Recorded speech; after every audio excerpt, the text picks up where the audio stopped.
Ser artista é desafiador, exige a criação constante e atuação no imaginário coletivo das pessoas que tocamos de alguma forma.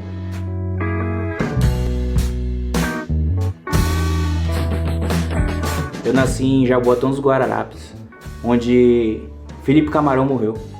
Não que se importe, mas eu passei 2 anos em Pernambuco, morei em Manaus, morei em Salvador, moro em Parnamirim há 14 anos. Minha maior influência artística foi o repertório que eu absorvi de meu pai, que era historiador. Ele cobria a casa de arte, pinturas, esculturas. As pinturas eu digo prints de uma revista, né, que ele comprou, vieram prints de pinturas clássicas. Meu pai tinha a mania de pregar com fita isolante vermelha, meio que prints de obras famosas. Botava nos armários, assim, como se fosse uma moldura vermelha que tinha um Rubens, ou algo moderno, né? Um Cézanne, um Van Gogh, coisas que foram sendo colocadas ali como imagem. Para mim, a imagem é uma instância muito fundamental.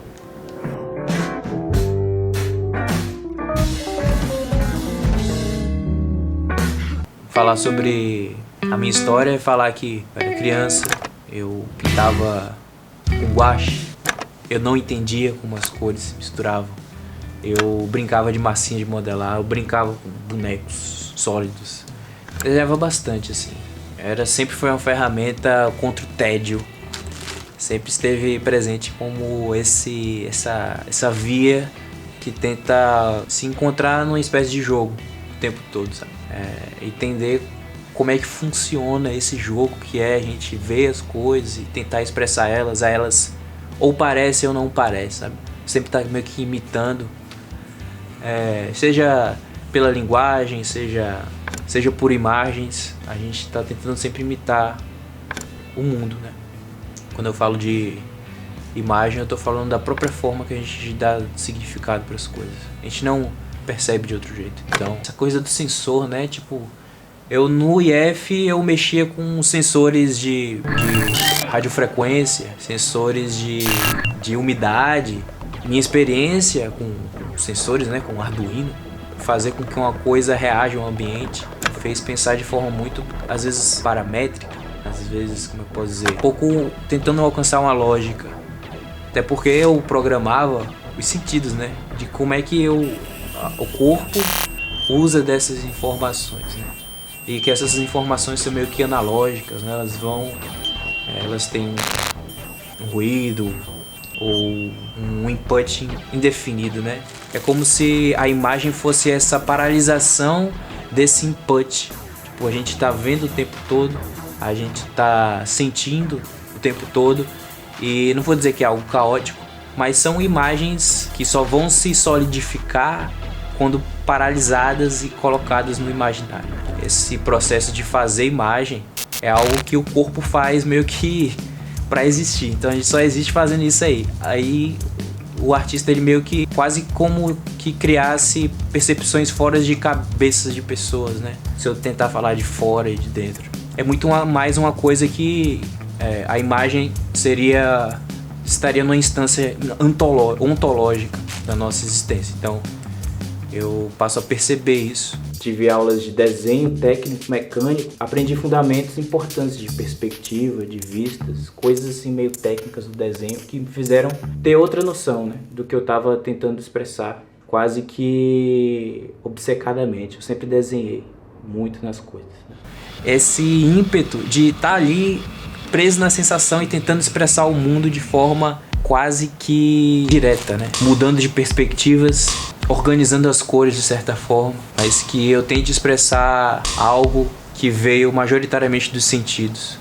Não é nem que a gente decodifique o mundo, mas a gente sente o mundo e ele vem com certa ordem. Procurar essa multifacetagem, procurar algo que expressasse diferentes ângulos da sua topologia, né? Eu acho que meu caminho até algo digital também é um caminho meu até algo tridimensional de fato. Não somente eu e meus sentidos estamos tentando dar profundidade a imagens, e tentando dimensionar essas coisas, mas as coisas, tudo no mundo meio que tem esse grau de ordem, né? Pra mim que sou artista e que fico trabalhando nessa coisa de eu ser uma tábula rasa, né? De que minha vida e minha experiência ela é construída e que os conceitos, a minha parte inteligível e a minha parte sensível consigam ter um diálogo de construção de uma percepção que consiga chegar em novos lugares, entendeu? Então, no IF eu encontrei também um laboratório experimental. Lá eu fiz parte de um grupo de outros artistas da área da música principalmente, foram um divisor de águas na minha percepção artística de mundo em geral. Me juntei aos músicos, sabe? Eu cantei em bandas, em festivais promovidos pelo colégio. E ia de todo tipo de música, assim. Eu fiz cover de Arctic Monkeys, de Bulgarins, de Megadeth. Enfim, eu cantava nas bandas do IF e isso foi constante por 4 anos. E isso se perpetuou. Eu conheço até hoje bandas que vieram desse contexto. Assinei uma letra de uma música, de um EP, no caso.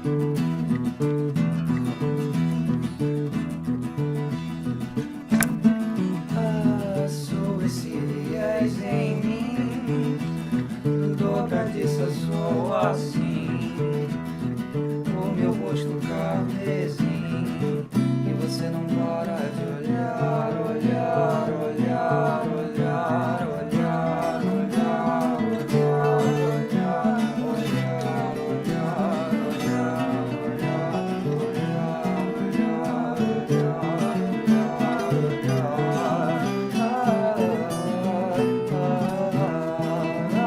Vivia em um ambiente de música em casa.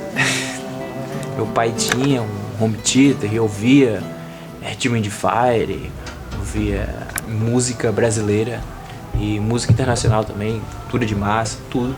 A música me cresce muito como um artista não só visual, como um indivíduo que tá aí, sente o mundo e tenta alcançar coisas cada vez mais sensíveis, né? No IF eu atuei também, estrelei peças teatrais, interpretei a raça humana numa peça. Infelizmente eu era assassinado. No final do IF eu entrei em contato com a computação gráfica quando eu tive que fazer um projeto de uma aranha robótica. Então eu fiz a estrutura e isso precisou com que eu entrasse em contato com software de modelagem 3D. Ao entrar no 3D eu tive acesso a todo um repertório quase que um repertório teórico sobre como as coisas funcionam, né? Porque no 3D você tem meio que uma simulação acontecendo ali das coisas, dos materiais, das luzes, de tudo isso. Então existem vários termos, né? Várias colocações que se colocam para os objetos tridimensionais que começam a ser parte do meu repertório de desenho e pintura e 2D, né? De fazer coisas no plano mesmo. Parece que quanto mais eu conheço o 3D, mais eu consigo ter um repertório sobre as coisas. Existe todo um tipo de repertório que vai tentar explicar a realidade dessa questão do parâmetro. De eu conseguir parametrizar as coisas que fundamentam a imagem, né? O claro e o escuro. E você tem um degradê, você tem o longe e o perto, o suave, o duro, o granulado, o quente e o frio. Na lógica de temperatura, uma tentativa meio polar, né? Uma lógica meio polar de colocar os objetos. Então, acho que a minha própria forma de fazer arte, eu sempre estou tentando, às vezes eu penso em parâmetros, puxar uma constelação de conceitos, talvez, coisas que estão muito distantes, mas que aparecem juntas. E eu tento aproximar, no caso, dentro de uma imagem. O 3D influencia no 2D, o 2D influencia no 3D, e é quase um diálogo eterno.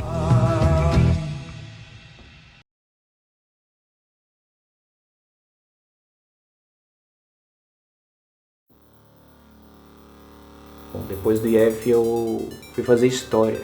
Lá eu entrei em contato com o ambiente da UFRN. Eu aprendi epistemologia, aprendi etimologia, aprendi História Antiga e mudei de curso. Fui para Tecnologia da Informação. Eu entrei em projetos de jogos. Foram todos 3 projetos que eu entrei. O primeiro não passei muito tempo, mas no segundo eu já era bolsista. Passei meses trabalhando num projeto que veio a ser um projeto bem sucedido, onde a gente ganhou até uma medalha a nível nacional, que éramos bolsistas da CAPES, né? E lá também eu conceituava personagens e cenários. Para mim é de grande importância pelo que eu faço agora, né? Nesse momento eu já me dedico a esse tipo de parte criativa, né? O que te incomoda, velho?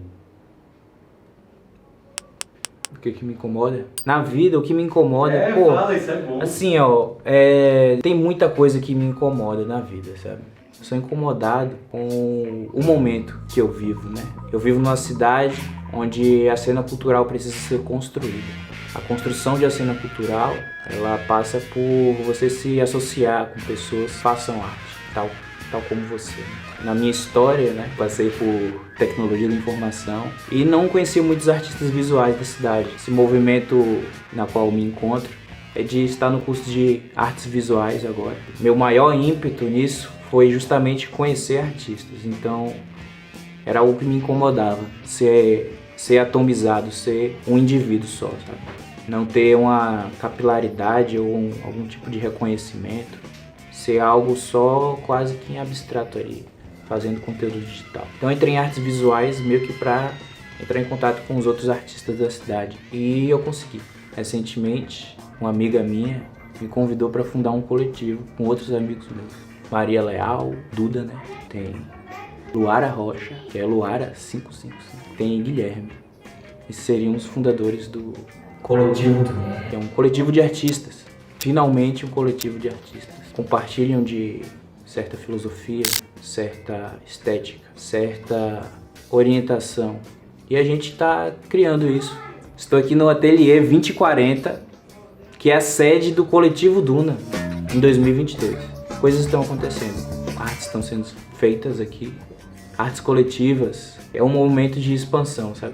Eu atuo no design, na pintura e na escultura via meios contemporâneos digitais, ilustração, arte conceitual e modelagem 3D de cenários e personagens. Essas atividades são parte de um fazer artístico que entrega com os meios tecnológicos de forma só possível agora, que cria ambientes virtuais e avatares, em sincronia com as novas gerações de pessoas, de indivíduos e com as formas de fazer e principalmente interagir com a arte. Minha pretensão é atuar na área de jogos, fora da universidade. Estou em processo, né? Estou em construção de coisas. Né? Processo de campo. Exatamente, processo e transe.